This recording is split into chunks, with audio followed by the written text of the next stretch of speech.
What is up, everybody? Welcome to this week's episode of the Dense Pixels podcast. I'm one of your hosts, Brian, joined by my co-host, Micah. Hey. Not a lot of news this week, but the stuff that happened was substantial. We got a couple games to talk about, including one that dropped suddenly that I played a little bit of to speak of here today. But first, I wanted to go over the results of our 32/64-bit console draft. Last episode, we drafted consoles to appeal to the masses and let you fuckers vote on it. And I say fuckers because I'm very sad about this vote. So coming in third place, the Sega Brattern with just 2 votes. Just me and Ricky were the only ones. Oh, wow. The only ones choosing my console.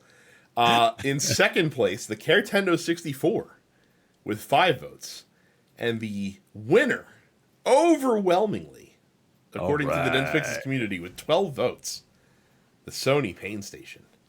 All right. Hey. So see, you're not terrible at this. No, I'm not terrible. It was also very much luck of the draw. Of what gets what is available. Yeah, these are fun now that I know I don't stink. That's how it always is with games, right? Like, oh, this is terrible because I suck at it. But then you win one and it's like, oh, hey, that's how addictions start. It's true. Very good point. So eventually we'll do the PS2 era console draft, but like I said, we like to save those for rainy days. So we'll have that for you. But like I said, a lot of fun, a lot of varied consoles. It was a good time. So I hope you guys enjoyed it as well. So the big news today, and sorry, I'm shooting a message over to Micah while I'm trying to talk. The big news today is the fact that so a couple weeks ago, Hades 2 had a technical test that was by invite. You could sign up to get into that, just to kind of do a tech test. And so people assumed that early access was going to be pretty soon. I think a lot of people were looking at like Summer Games Fest as a possible time where we might get early access for Hades 2.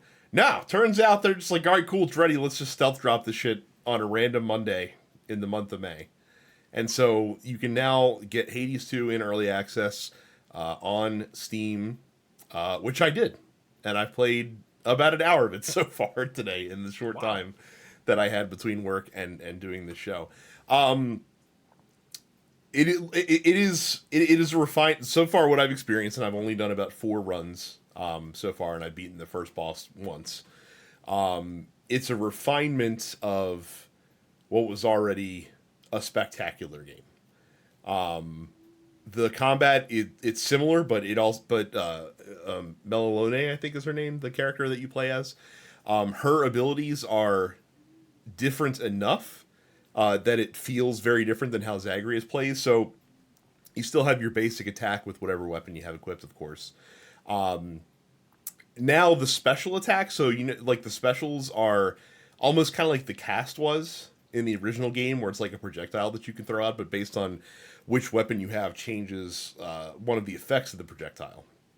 And then instead of cast, you have I can't remember what they call it. I think it's called like a portal, where she puts like a circular area on the ground that's large, and enemies that are in that area are like frozen. They can't move. And then you also have a sprint in addition to your dash. So like if you hold down your dash button, it turns into a sprint, which you can use to run around the map a little bit more efficiently. And then what's very cool about that is that she also has a magic meter in addition to your hit point meter. And what the magic meter does is it lets you do enhanced versions of all of your regular maneuvers. Essentially, it adds like an effect to them. So like if you enhance the portal, it'll damage enemies when it concludes that are inside of it.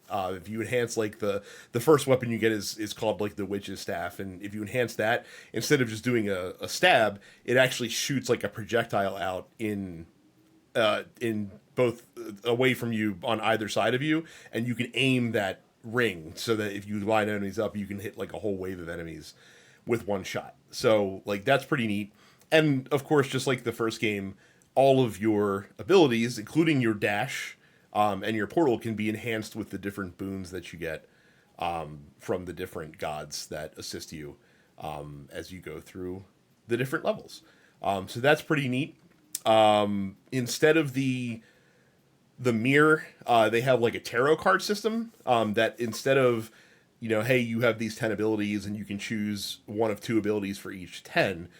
You unlock different abilities as you go, and you have like 10 points that you can invest, and stronger abilities will take up more points for your loadout. So you can't, it's just like you have to pick and choose which abilities you actually want to roll out with for a run. You can have a lot of like weak abilities, or you can have just a couple of really strong abilities, or a mixture of the two.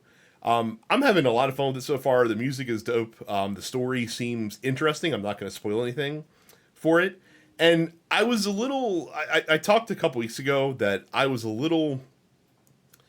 hesitant to get this in early access, right? Because I didn't play the original Hades 2 or the original Hades in early access, and I got to experience like the full version of that game from Jump Street, and I wasn't sure if I wanted to get in early on this one. Apparently, this game, like in early access, has almost as much content as the main Hades did in full release, and they'll just be adding more. Like I think there's 3 regions in the game at launch. I think all it's missing is some of the story stuff and some like character animations and stuff like that.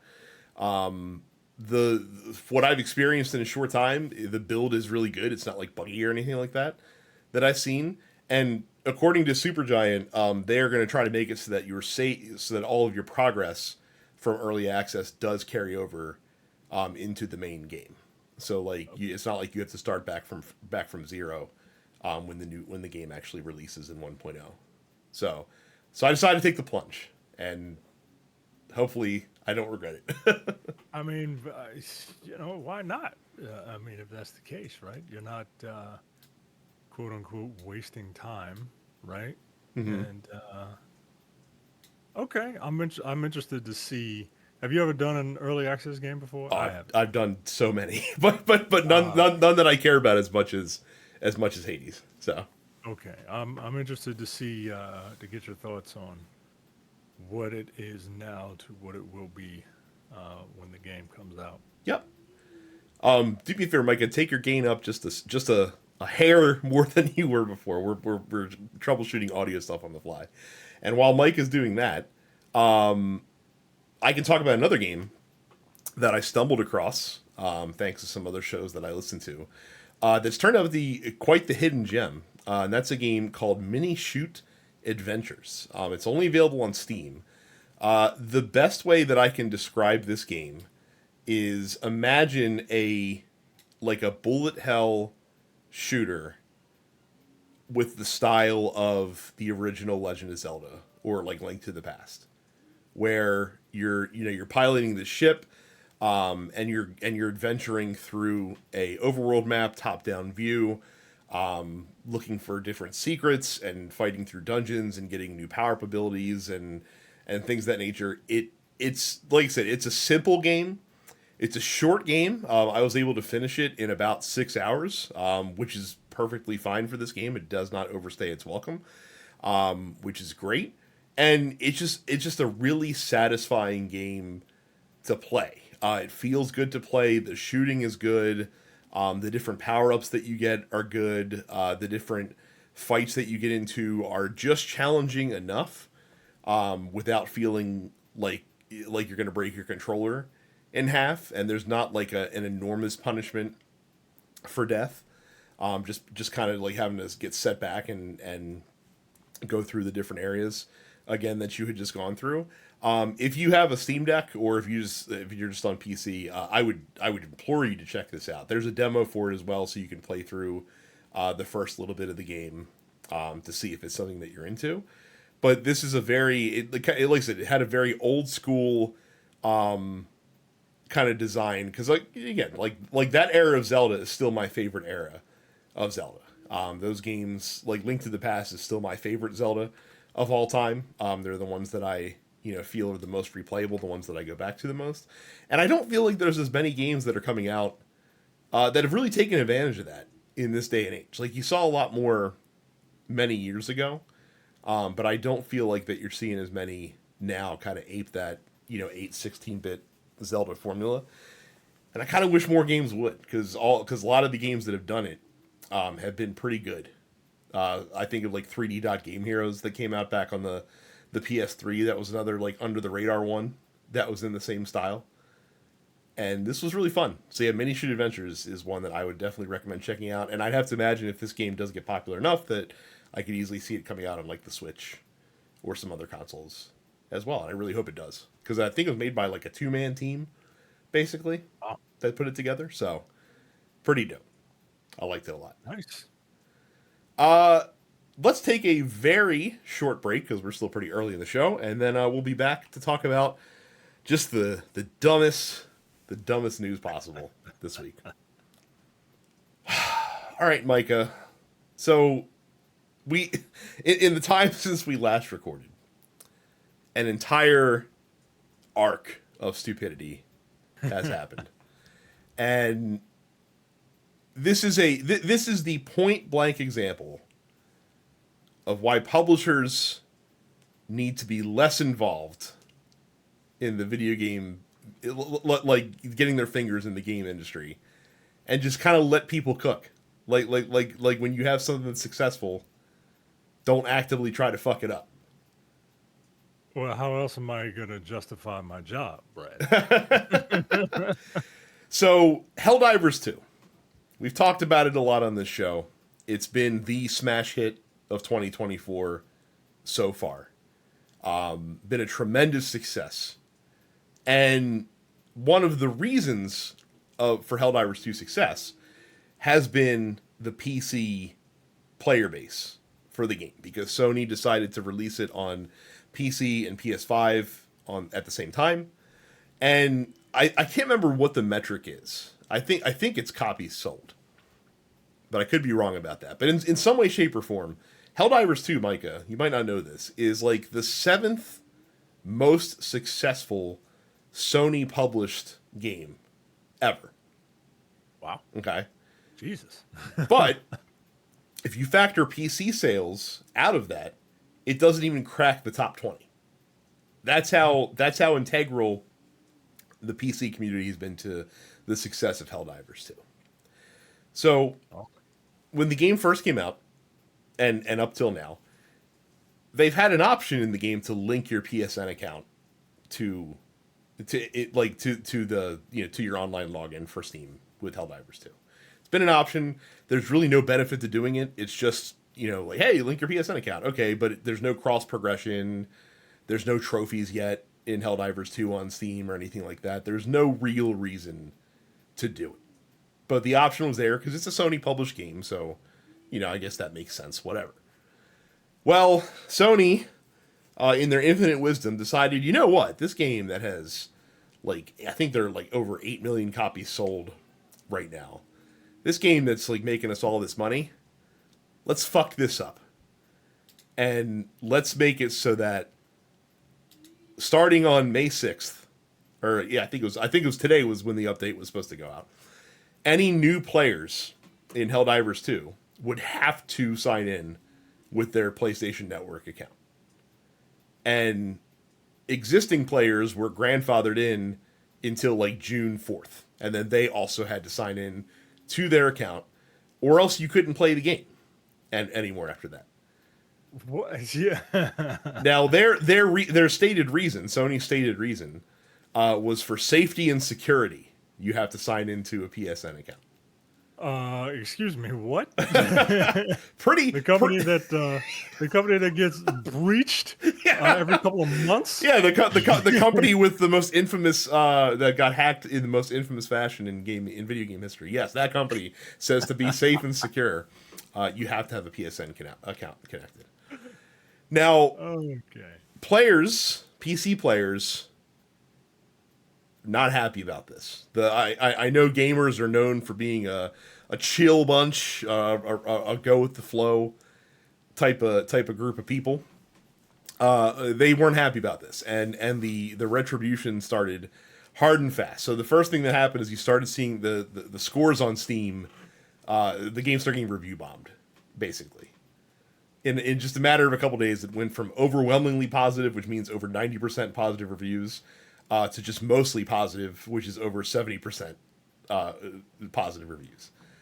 And every single review that was downvoted or changed to be a negative review referenced this change, because they were like, hey, I don't see a reason why we should need to count. We're on PC. This is bullshit.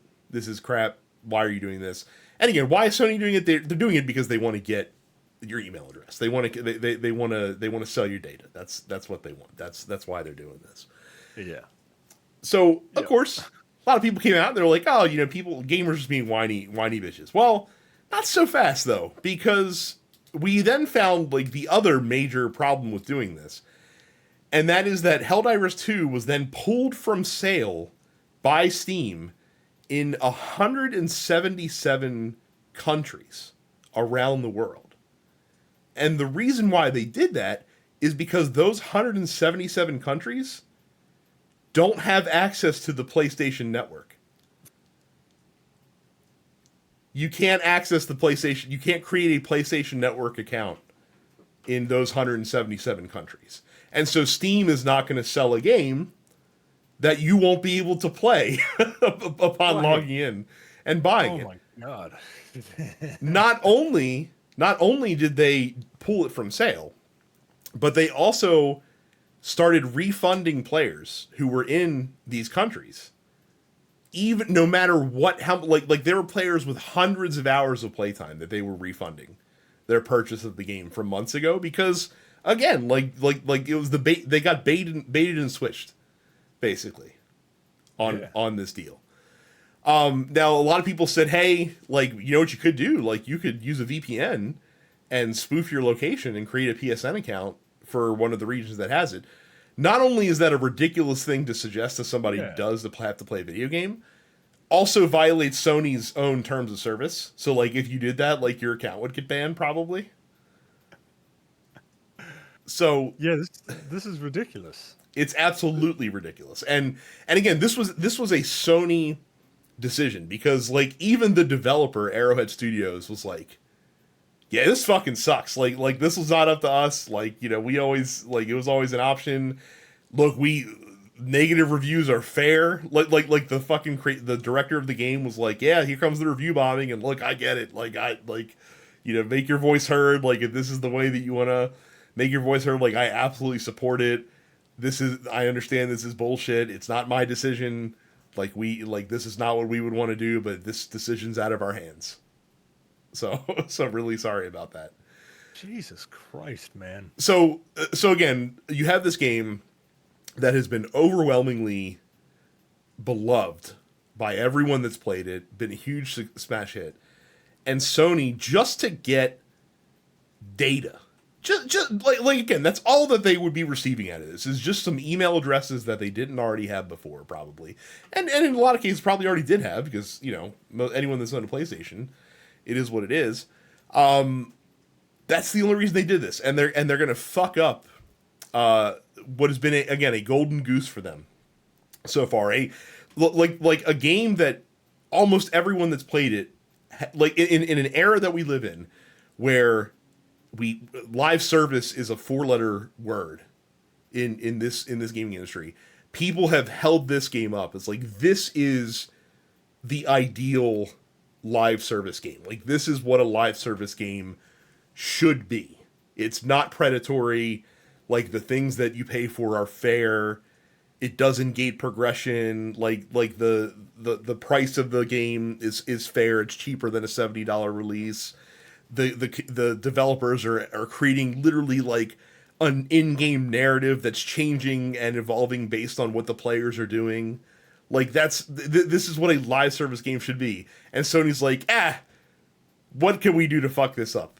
This is what we're going to do. We're going to require PSN accounts. on you. Yeah, man, this is very much a self-inflicted wound, man. Like, hey, this woman just gave you a kiss, and now you're, going all in. Like, whoa, whoa, whoa, calm down, buddy. Like, this is this is ridiculous. Yeah. Yeah, especially this, like you said, this type of game. Mm-hmm. Yeah, I don't know, man. I don't know. And if you were going to do it, like, why didn't you do it from the get go? Why Yeah, didn't you do it from the beginning? right. You should have been able to make this. That's what's really like despicable about it, Mm-hmm. right? Like it'd still be like messed up to like, oh, you have to have this account in order to buy this game, but to do it after the fact is just slimy. Mm-hmm. Ah, Jesus Christ, man! You can't give these people a break, man. God Yeah. damn. Well, not so fast, Micah, because just this morning, news broke that Sony has decided that their plans to require a PSN account in Helldivers 2 on PC are no longer going to move forward. The quote from Sony is, Helldivers fans, we've heard your feedback on the Helldivers 2 account linking update.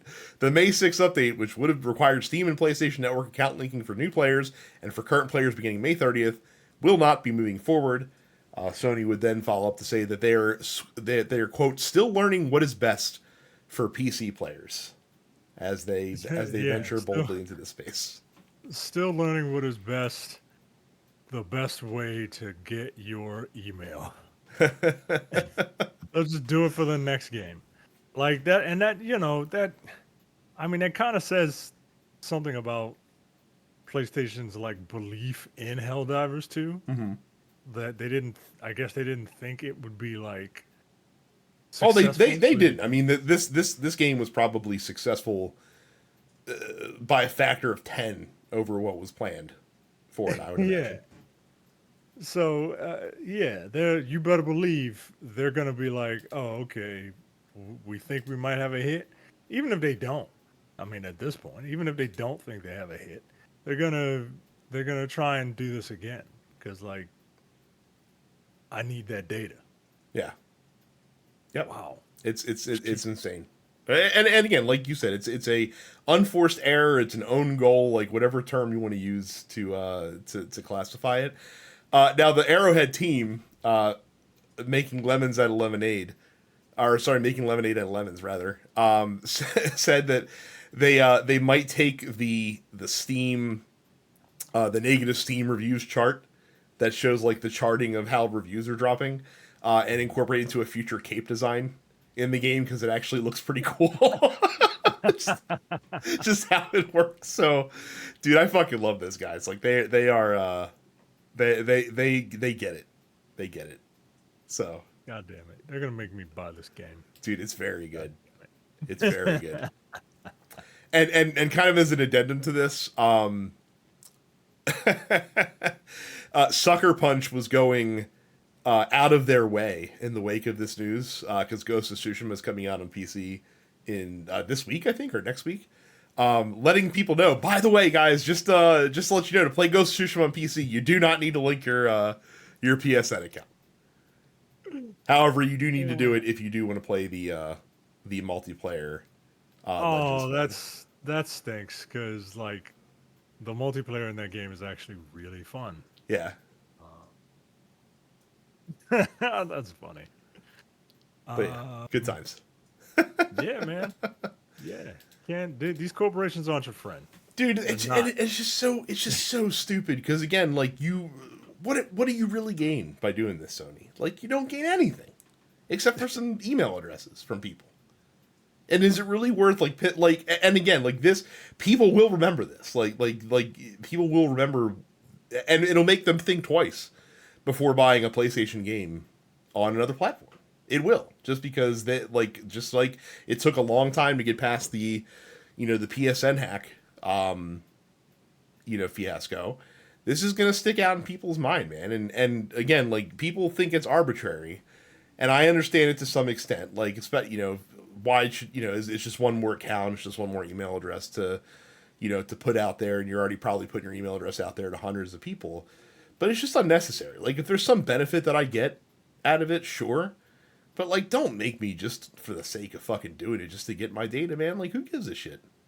It's not Yeah, that man. serious. Like I and I have multiple email addresses for different things, right? Like especially after that damn hack, I have different emails and stuff. But like, I shouldn't have to do all that.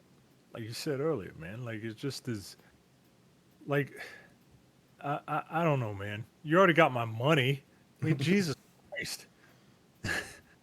And Like I'm, again, believe me, it annoys me to no end. Like when I sign into Super Mega Baseball, I have to sign into my EA account as well. You know what I mean? Like it's just a pain. It's just annoying. And for yeah. what? For nothing. For nothing. For no benefit to me, as the consumer at least.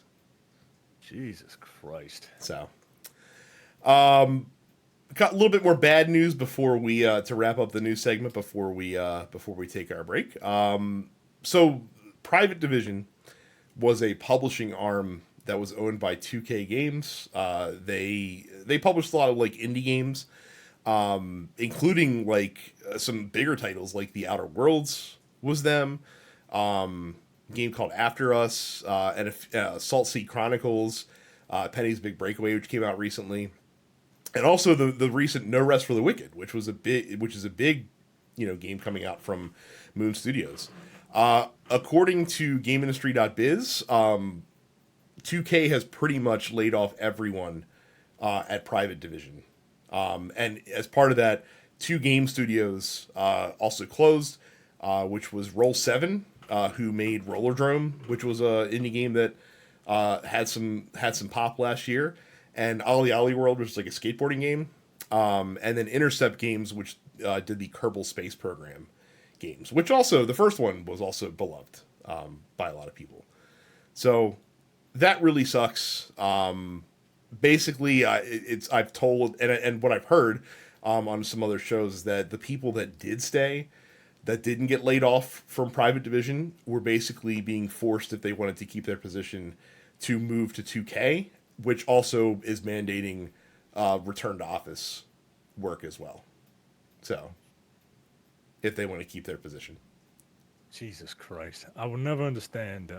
I mean, I mean, part of me understands the whole return to office thing, but like, it should be an option, man. It really should. At this point, like we were able to get through the pandemic with Quite easily, like with like most of the industries have not been impacted by this. I feel like the return to office thing, especially with these big companies, is just so they can justify the cost of the building of that the they're building leasing. that they're leasing. Yeah, Yeah, that's exactly it. That's why my job wanted us to come back, but they give us, you know, they just tell us 3 days of pay period. Okay, I'll take that. But but yeah, man. Like I don't know. I don't know. Here I am getting politics in video games. I Jesus again, I Christ. was I was foolish of me to be optimistic that once we got past Q1, we would see a decrease in this. But Yeah, because the same way the country made it through the pandemic, you know, economy pretty much intact. These companies are like, hold up, like we can get away with yeah, doing the same just bullshit that we're doing. just doing it exactly right, just doing it because they can. So it's a shame. I hope that all those people land on their feet, be it in the games industry or elsewhere. And again, it just really sucks to see studios making games that are commercial or critically lauded, not have another chance to do that. So take another quick break.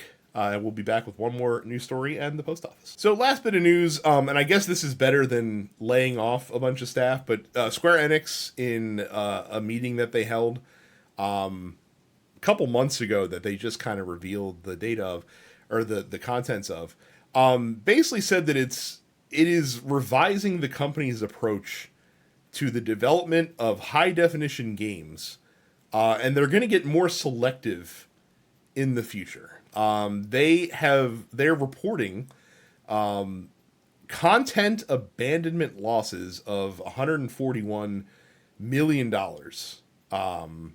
And what that means, what people are taking that to mean, is basically that's how much money they spend on games that they are canceling or rescoping internally that weren't announced. Like they haven't canceled any games that have been announced that we know of, but they apparently have a lot of projects that were in development, that have been in development, that they decided to scrap.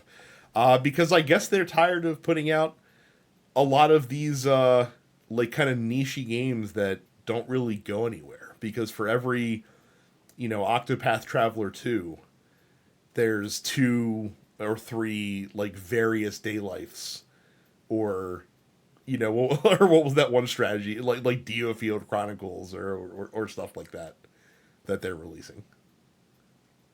I mean, look, like I get it, man. Like they're being more selective, but like don't take that for what it implies that they're being selective based on, you know, quality of output. They're being selective based on what they think will make them more money. And being more selective with a corporation means we're gonna wait and see what hits, Mm-hmm. and then we're gonna try our best to make it a reasonable facsimile as quickly as possible. Yeah, so I was going to ask you. So Drive do you think this is going to make Square really boring and safe going forward? I think they've been boring and safe for a while, and even their boring and safe games, even the ones that I guess they take a risk on from like a political standpoint, Mm-hmm. right? Like Forspoken, right? Well, I I think mean, I guess it's a, I think that's exactly the type of game they're looking to get away from. right, like they took a risk by making a game. I mean, it's got that game has is done by the people that did Final Fantasy 15, right? And correct me if I'm wrong, No, I think you're correct. but but but one, they didn't like tout that, right? And two, like they put a black woman on the cover, and you know, it's just the world that we live and the world that we live in. I mean, it sucks the world that we live in, but all of that would have been forgiven if the game like really hit. And from what everyone tells me, I played the demo. I wasn't terribly impressed. And from what everyone tells me, it's just It's not. It's just below mediocre. Mm-hmm. Like you can't. Like I can't, and this kind of. It's funny how this stuff really translates to everything, right? There's a saying that we say, you got to be twice as good to get half as much. And even when we are not, even when we are just there, right? Even Mm-hmm. when we are just there, the face on the box, you still got to be twice as good for people to. You can't put out mediocre stuff. If Forspoken was had a spiky haired anime dude on the front and was the exact same game, it might have sold more. I don't. It might I have still don't. been the same lame game, I don't know though, but it because might like have sold more. the thing that killed Forspoken was that first like gameplay demo that they showed. Like that's the thing that really just turned that game off in a lot of people's mind. And it wasn't even. I don't I, remember hearing anything about the protagonist. Like I remember her like talking wristband or whatever that's in the game. People I think that, yeah, had a lot of critique for, but most people that saw that gameplay demo was just like, this looks like shit that we've already like the lame version of shit we've already seen before. Like you're not doing anything new. Like you're just kind of doing like a tropey open world action game. And we've been there, done that. Like if you're not going to do something cool and you're not going to have like a gripping story to get us involved, like and if you recall like that trailer caused the game to go into like like revamped. Like I think it delayed the release of the game for several months because they were trying to refine and fix stuff that Well, people were addressing as a what the critique. hell did they do? Jesus Christ! Look. I'm willing to admit that I might be in my feelings. You know what I mean? Like that's not like I get it. Um, but yeah, at the same time, man, like it just doesn't. You can't put out mediocre stuff and have these lofty expectations for it. Hmm. I mean, didn't they publish a Tomb Raider game and because it wasn't like it didn't do fucking like absolute gangbusters, Hmm. they were like, "Well, this is a failure." Well, that's always been their thing, is that especially their Western published games before they unloaded all their Western studios, is that they would always have these these unrealistically lofty sales expectations, and then like the game would perform perfectly well, but just not to those expectations. Now you're starting to see it with their Japanese releases as well, because like Final Fantasy 16, successful by any objective standard, but not what Square was looking for. And then Final Fantasy VII Rebirth has literally, so in the same time period, has sold half as much, according to industry analysts, that remake did over the same period of time. I wonder why that is, man. I wonder why that is because like Well, this goes to show you that none of us know none of us know anything, well, right? Like I have theories. I think it, like when you look at when remake came out, right in the middle of COVID, right at the start of COVID. So everyone was trapped indoors, and this was it was a game that they had teased and built up to for literally years to that point. So it was something that people were excited about. They had released the demo, in the weeks leading up to it, and so people got to play it, and it was novel, it was new, and cool, and so that's why I think that did really well. And then I think that a lot of people like me played remake and was like, "Oh, this isn't really what I'm looking for from this." Like I thought that this would be cool, but they padded this shit out. It's just long for the sake of being long. And so I had no interest at all to play Rebirth. And it's a good thing because from what I understand, like all the things that I did not like about remake are just accentuated even more more. in Rebirth. So I think it was a combination of when it came out, the fact that it wasn't going to be as supported, but in Square's mind, I'm sure they thought, oh, like everyone that played remake is gonna want to play this for sure. Do you think this would have done better if it was a little more not a remaster, but like in the vein of a Resident Evil remake? Like Yes, yes, even with the real time like action combat. yeah. If they had done a faithful recreation of the original Final Fantasy VII, because like honestly, I think that's what pretty much everyone fucking wanted. Now, some people I'm sure are really stoked about like the new direction that they've taken with the story in these games, and some people are like really big fans of it. But those are people that are like Final Fantasy VII lore nerds, which is a small percentage of Final Fantasy VII players. If Zack Fair is a beloved character to you, I'm sure you are thrilled about the new shit that they're doing in this game. If you're like, who the fuck is Zack, or you barely know who Zack Fair is, you probably just wanted a more faithful remake of the original Final Fantasy VII. Yeah, yeah. That game, man. Yeah, so look, Square seems to be kind of I don't know. I'm looking at a list of some of their more recent games. And it just doesn't. I don't know if they have the magic that they once had, and I think they're chasing trends, and that's not Yeah. like good companies don't do that, man.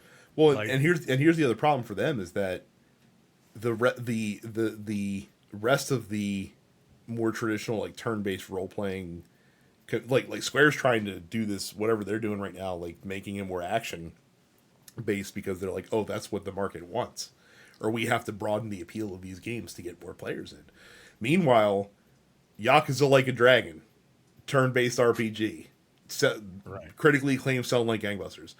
Persona has found a market that it never had before with Persona 5. And trust me, when Persona 6 comes out, that game's going to sell like fucking crazy. Like you're not going to like it's going to set records how popular that game is because they were filling that need that Square has abandoned in the marketplace. And not totally, because again, Octopath Traveler 2 came out last year and that game was phenomenal. Did it sell phenomenally?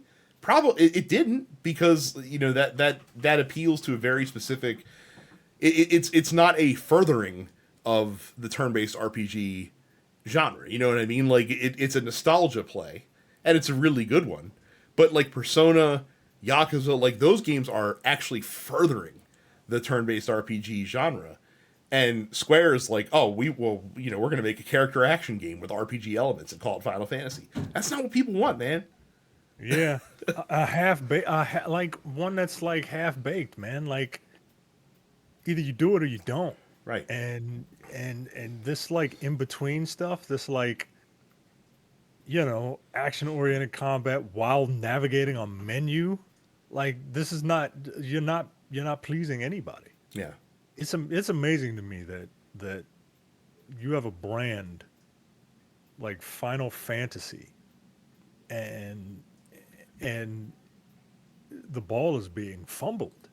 Yeah. I won't say dropped, but it just is. Put It's it just funny to me. put it to you this way: it's a good thing that 14 is in the position that it's in right now. Otherwise, they might be in some trouble. Square might be at this moment Yeah, in time. and look where it was when it first came out. Yeah. Like it's just like they had to do a massive overhaul. Yeah. They had But again, rebuild that game. but again, what did they do? They took an existing genre and they leaned into the things that genre does really well, and they put their own Final Fantasy spin on it. Like they literally managed to take a not a bog standard, but just like they put an MMO framework with all the Final Fantasy accoutrement that people really like, and the game turned out to be an amazing hit. Sometimes you don't have to think too hard about this stuff. That kind of goes back to what I was talking about with Hades. Like Supergiant could have like gone really crazy and been like we're doing Hades 2. This has to be completely different than Hades 1. No. Hades 1 is one of the games of the generation. One of the best games ever made by most people's estimation. Take what worked, take what was already a great game, and just refine it. Like chisel around the edges. Get those features refined, and don't fuck it up. just don't screw it up. So I'm looking at some of their upcoming games. There's a Kingdom Hearts 4 in development. I don't know if that's true or not. That just might have been something that somebody heard somewhere one time or something, and they're just putting it up there. Yeah, So yeah. I don't know. I don't know about that, Chief. I mean, I think they'll come back to it eventually. I just don't know when that's going to be. So And okay, yeah. I'm amazed. I'm amazed. yeah. So I mean, again, these things are cyclical. Capcom was on the down for a long time before they got shit together and figured it out. And look, Capcom also had the same problem. They had a very bloated catalog, and they were just kind of throwing darts at the board trying to find hits, and they weren't being very successful. And then they kind of focused in on the series that are making the money, focused in on Resident Evil, focused in on Street Fighter, focused in on Monster Hunter, and now Capcom's making bangers like they're going out of style. So Yeah, man. It's a balance that you have to kind of strike, right? Like Yeah. you work so hard to get these to establish these like IPs to the point where they're like household names in their genre. But it's like the movie business, right? Like you gotta make the tentpole movie for the summer so that you can make your artsy movie in the winter. yeah, And yeah, like and as much as like, and I would think that video game companies would do this would pay a little more attention to stuff like that Mhm. because like Well, these things cost way more than Capcom's movies, actually yo. a perfect example of this. Like Monster Hunter World was the one that finally broke through, and they didn't Mhm. have to compromise what Monster Hunter was to make that game break through. They just added things into the game to make it more accessible. But the core of Monster Hunter was still there. Street Fighter 6, like had a moment last year. And again, they didn't compromise what makes Street Fighter Street Fighter. They just made it easier for other people to play. Yeah. But I feel like with Final Fantasy 16, like Square compromised what Final Fantasy is. Yeah, they turned it into Devil May Cry, Right. and that's not what Final Fantasy is. Right. It just isn't. So interesting times ahead for Square. I'm curious to see what they do here. We'll go to the post office. Don't forget that if you guys are in our Discord, densepixels.com/fans, you can ask us questions that we'll answer on the show every week. And we'll start with C. Kent, who says, I'm not sure if these have been asked before. It is, but is there a TV show or movie that you think would be a good video game? As usual, we will default to... Oh, I'm sorry. Yeah. We're doing this the other way around. Normally, people ask us if there's a game that would make a good TV show or movie. But they're asking us the opposite. Is there a good show?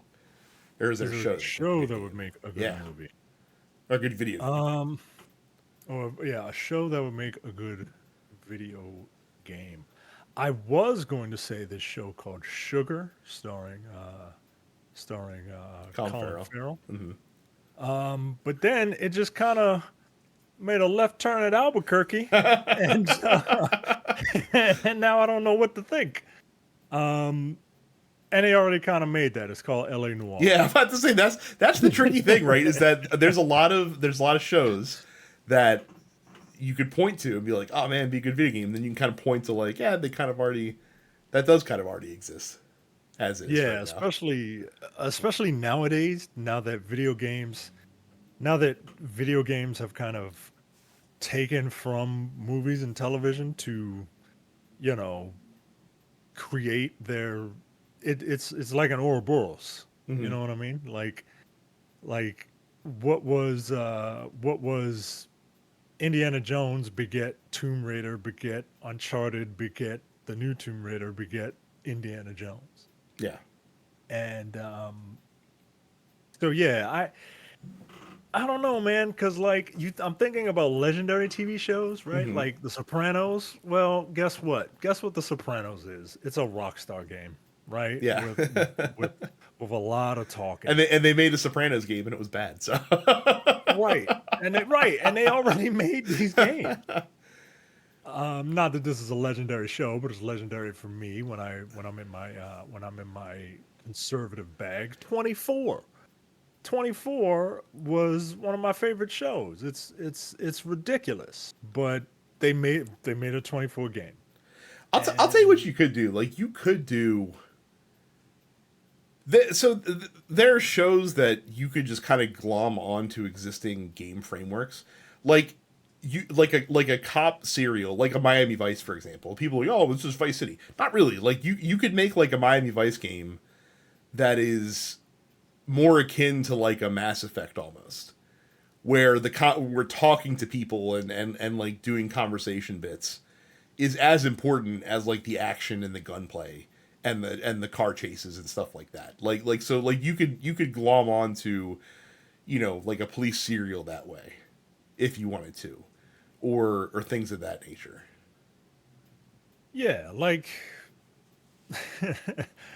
you could make a Law and Order game.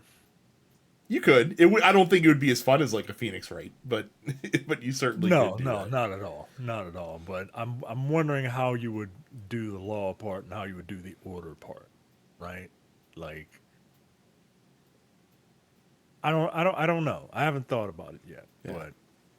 but yeah, man. Like it.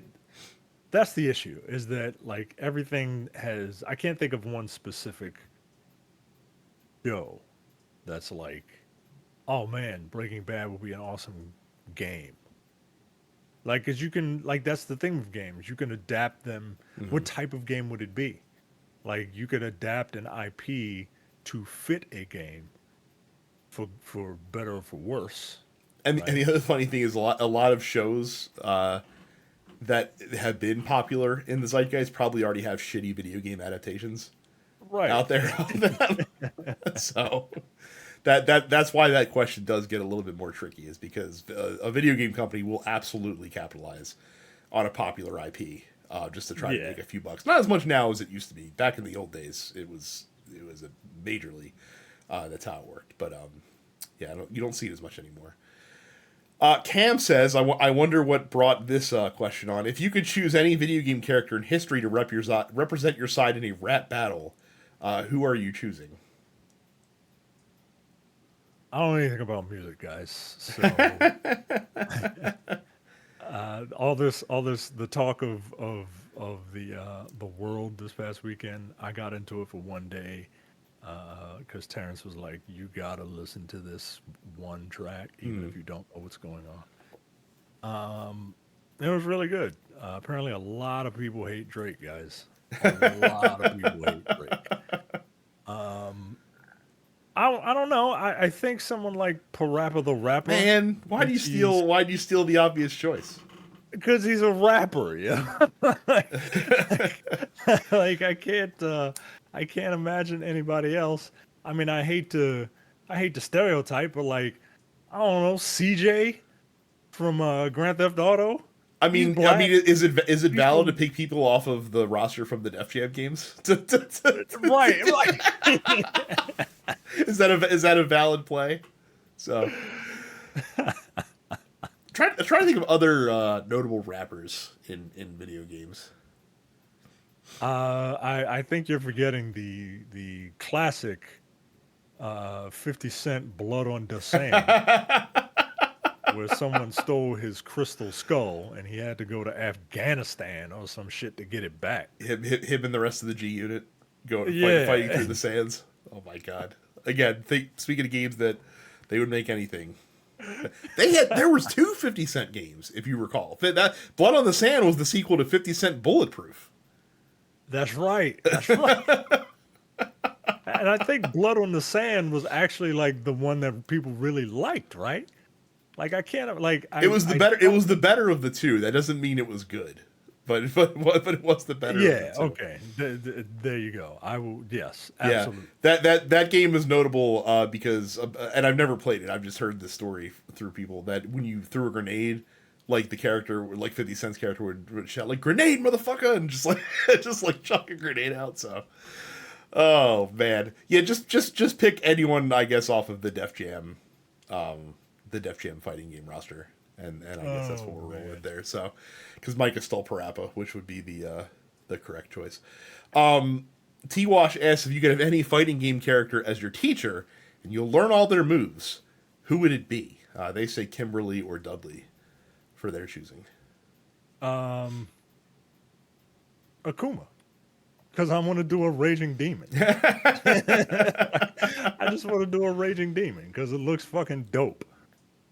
Um I forget what a Sansakin like stands for, but yeah.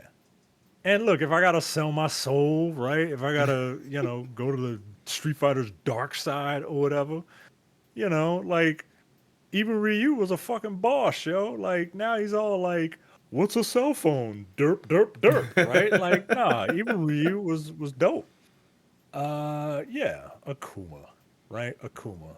Like I know a popular choice might be like Eddie, Hmm. but like Eddie's fucking annoying, dude. Like Eddie has like a 7-hit combo where you just press three. Like you don't have to press, and you don't have to press a direction. Like it's just pressing three 7 times, and that's a legit combo. And that's not like in their like modern like their modern mode, right? Tekken has a modern mode like Street Fighter does, except you could change it on the fly. No, Hmm. this is just a regular ass like button, a regular ass controls. You just hit three, 7 or 8 times, you get this fucking dope ass combo. I'm like, Jesus Christ, man. So no, no Eddie, Akuma is my answer. I wanna do some shit that I can't actually learn, and I Hmm. want to learn it. I mean, having King's repertoire could get you far in other areas of life, couldn't it? You could be a wrestling superstar by having all the King's It could, proficiencies. it could, it could, but at the same time, I want to raging demon somebody.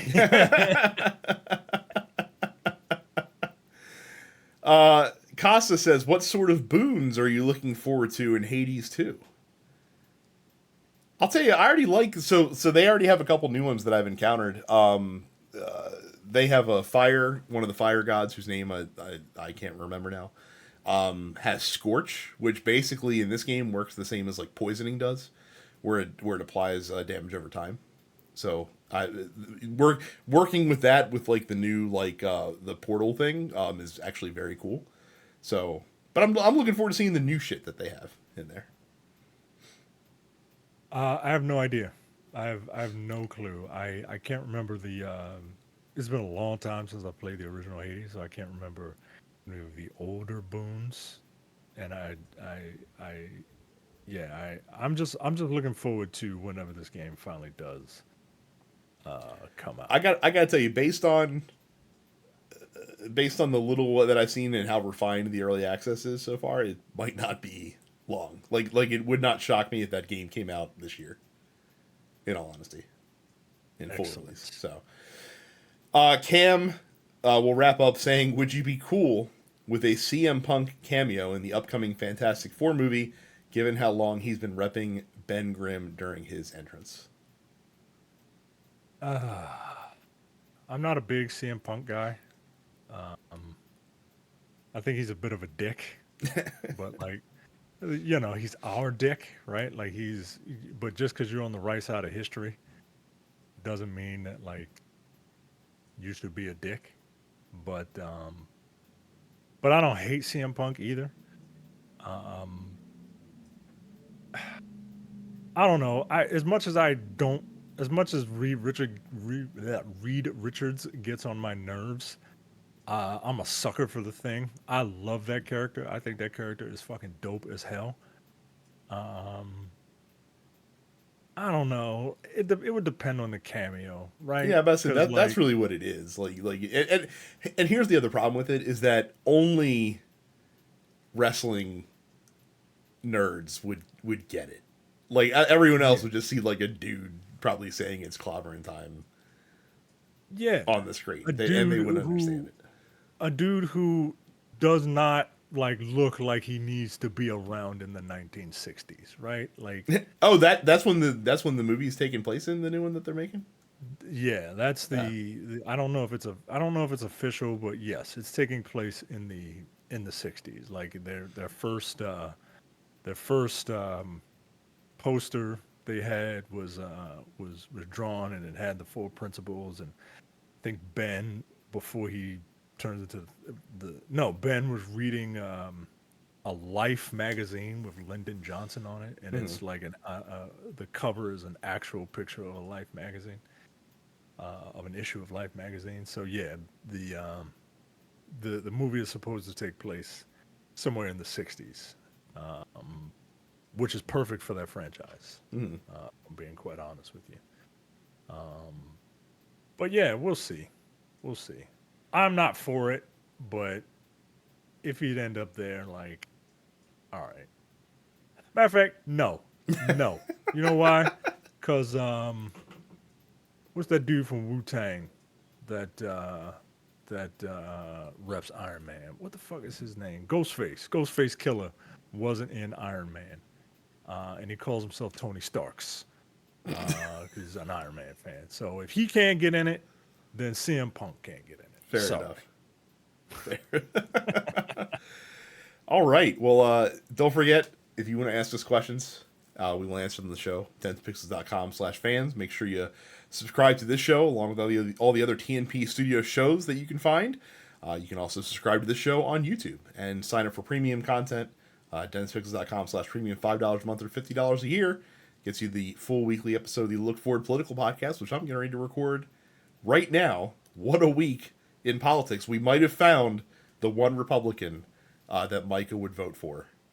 All right. No, look, I gotta stop this right now. Okay, I gotta stop this right now before we leave. I don't like dogs. I respect their right to exist. Okay, I'm not getting this gnome woman is a lunatic, and I would never hurt a dog now. But this woman is a lunatic. Don't attribute her. I cannot sanction her buffoonery. And dogs have a right to exist. Just get away from me. On that note, thank you very much for watching and listening. We'll see you all the next time. See ya. You're watching the Dense Pixels YouTube channel. Click the subscribe button while you're here and make sure you check out our weekly podcast where we discuss the latest gaming news and our impressions on what games we've been playing.